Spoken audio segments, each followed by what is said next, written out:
Yang terlupakan, jeritan pocong yang putus asa dari alam kubur. Rizal selalu menjadi seorang skeptis, seseorang yang memandang cerita hantu dengan cemoohan dan mengabaikan segala sesuatu yang tidak sesuai dengan pandangan dunia rasionalnya. Tinggal di kota yang sibuk, dikelilingi oleh kebisingan dan gangguan kehidupan modern, ia menganggap dirinya berada di atas tahayul dan cerita rakyat paranormal. Ia bekerja dalam shift panjang di sebuah pabrik terdekat dan seringkali merasa tenang dengan rutinitas hidupnya yang dapat diprediksi. Namun suatu malam, sesuatu yang terjadi akan mengguncang keyakinannya terhadap dunia material selamanya. Malam itu sejuk dan tenang, dan Rizal sedang pulang setelah selesai bekerja larut malam. Jalanan kota kosong. Hanya beberapa ekor kucing liar yang melintas di antara gang-gang sempit dan sesekali terdengar suara klakson mobil yang jauh. Bulan menggantung rendah di langit, memancarkan cahaya pucat yang menyeramkan ke seluruh lanskap. Rizal hampir tidak memperhatikan ketenangan di sekitarnya saat ia berjalan cepat menyusuri jalan yang remang-remang. Terburu-buru ingin sampai di rumah. Saat ia melintas di sebuah pemakaman tua di pinggiran kota, sesuatu menarik perhatiannya. Sebuah sosok berdiri di dekat pintu masuk. Hampir tak terlihat dalam bayang-bayang. Pada awalnya, ia mengira itu hanya sebuah prank, hiasan Halloween atau semacam lelucon yang dibiarkan terlalu lama.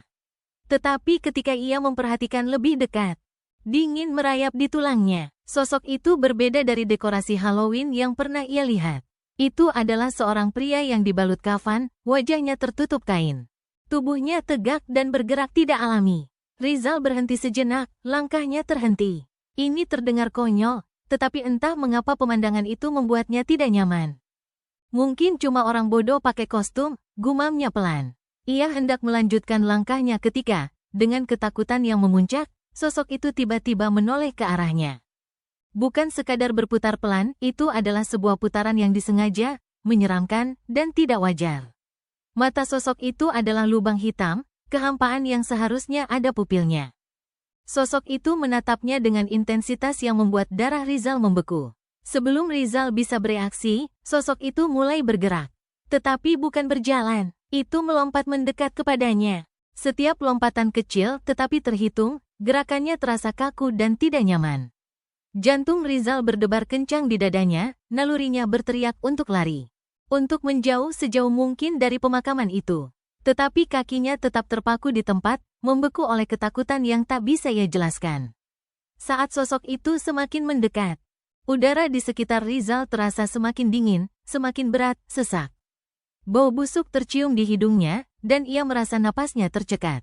Itu pocong, pikirnya. Ia pernah mendengar cerita-cerita saat kecil, kisah tentang roh-roh gelisah yang, terikat oleh kafannya, akan melompat di bumi mencari sesuatu, atau seseorang, untuk meredakan siksaan mereka.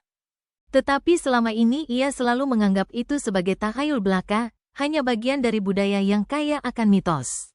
Sekarang, saat makhluk itu semakin dekat, ia tak bisa lagi menyangkalnya. Pocong itu nyata, tolong aku, suara roh itu menggema di malam yang sunyi. Bukan suara merintih seperti seseorang yang memohon belas kasihan, suara itu lebih penuh keputusasaan. Seolah ia memanggil sesuatu yang tidak bisa Rizal pahami. Kaki Rizal gemetar, tetapi tubuhnya menolak untuk bergerak. Pikirannya berteriak untuk melarikan diri. Tetapi ketakutan yang menggenggamnya begitu kuat, ia merasakannya lebih dari sebelumnya. Udara semakin tebal setiap detik yang berlalu, dan ia merasa seperti sedang kehabisan napas. Ia mencoba mundur, tetapi kakinya tidak bergerak, seolah-olah tanah di bawahnya telah menjadi jangkar, menahannya di tempat. Mata kosong sosok itu tak pernah lepas dari Rizal. Sosok itu melompat lebih dekat, gerakannya semakin cepat, setiap lompatan mengirimkan getaran melalui tanah di bawah kaki Rizal. Angin di sekelilingnya mulai menderu, dan pepohonan di pemakaman berdesir seolah mereka pun terganggu oleh kehadiran roh itu. Tolong aku, bisik pocong itu lagi. Kali ini begitu dekat sehingga Rizal bisa merasakan napas dinginnya di kulitnya. Ia bisa mendengar derak tulang-tulangnya, suara kafannya yang bergemerincing. Dan seolah-olah seluruh dunia telah jatuh dalam keheningan, kecuali suara roh itu yang menyeramkan. Rizal terhimpit oleh ketakutan, tak bisa mengerti apa yang sedang terjadi. Jantungnya berdebar-debar, tubuhnya gemetar, namun yang bisa ia lakukan hanya menatap mata pocong yang kosong itu. Apa yang bisa ia lakukan? Ia hanyalah seorang pria, seorang skeptis.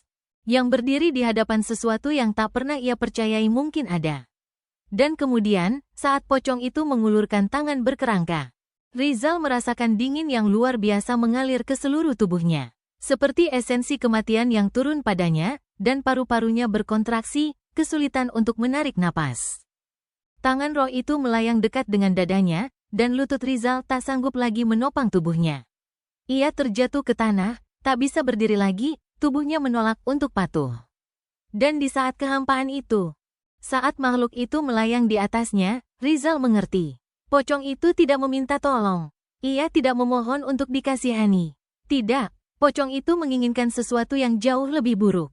Pocong itu ingin menyeretnya ke dalam kegelapan, menjadikannya tahanan dunia ini, terikat oleh kutukan yang tidak akan pernah terlepas.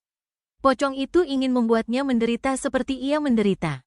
Merasakan beban siksaannya yang tiada henti. Pocong itu ingin Rizal bergabung dalam perjuangannya yang abadi. Namun tepat saat tangan busuk itu mencapai dirinya, sesuatu berubah. Udara menjadi lebih ringan, kedinginan yang menyelimutinya terangkat. Rizal terengah-engah, menarik napas dalam-dalam, merasakan cengkeraman kematian yang sejenak terlepas. Pocong itu mundur. Kehadirannya tidak lagi begitu mendalam seperti sebelumnya.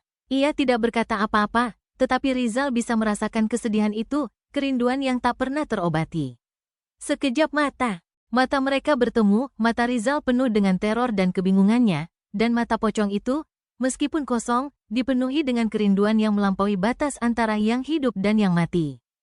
Dan kemudian, tanpa sepatah kata pun, roh itu berbalik dan mulai melompat perlahan menuju gerbang pemakaman. Gerakannya ragu-ragu, seolah ia meninggalkan sesuatu yang tak bisa ia lepaskan. Rizal menyaksikan, jantungnya masih berdebar kencang, saat sosok itu menghilang dalam bayang-bayang pemakaman. Untuk waktu yang lama, Rizal tetap berlutut di jalan, tubuhnya gemetar. Kedinginan dari pertemuan itu masih menempel pada dirinya, dan ingatan tentang tatapan kosong pocong itu menghantuinya. Apa yang baru saja terjadi? Apakah itu nyata? Apakah itu mimpi atau ilusi yang muncul karena kelelahan? Ia tak bisa memastikan. Saat ia bangkit dan melangkah pulang, setiap langkah terasa lebih berat.